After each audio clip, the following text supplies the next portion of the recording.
અમદાવાદમાં કર્ણાવતી ક્લબ ખાતે education expo 2025નું આયોજન કરવામાં આવ્યું છે।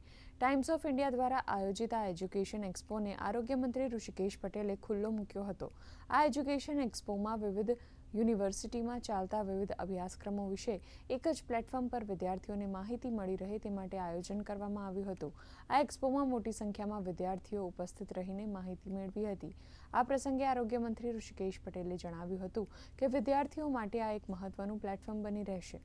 એક જ જગ્યાએ એમને યુનિવર્સિટીઓને અને જે વિદ્યાર્થીઓને ભણાવી રહ્યા છે એવા તમામને એક પ્લેટફોર્મ પર ભેગા કરવાનો જે પ્રયાસ થયો એના કારણે વિદ્યાર્થીઓ આવે પોતે પોતાની રુચિ પ્રમાણે કયા વિષયની અંદર ક્યાં એડમિશન લેવું, એ યુનિવર્સિટીની એ કોલેજની શું ખાસિયત છે, આ બધું એક જ જગ્યાએ જોવા મળે એ પ્રકારનો પ્રયત્ન છે।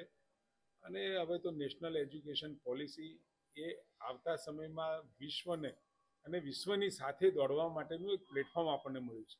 આવો પ્રયત્ન ટાઈમ્સ ઓફ ઇન્ડિયા દર વર્ષે ચાલુ રાખે અને એને લીધે એક જગ્યાએ લીધા પછી ઇન્ફોર્મેશન આજે પેરેન્ટ્સને પાછળથી એવું પસ્તાવું ના પડે કે આ હતું અને આની રુચિ હતી અને છતાં અમારી પાસે માહિતી નહોતી એટલે અમારું બાળક એમાં જઈ ના શક્યું, એના માટે આવી જરૂરિયાત ચોક્કસ આવતા રહે છે।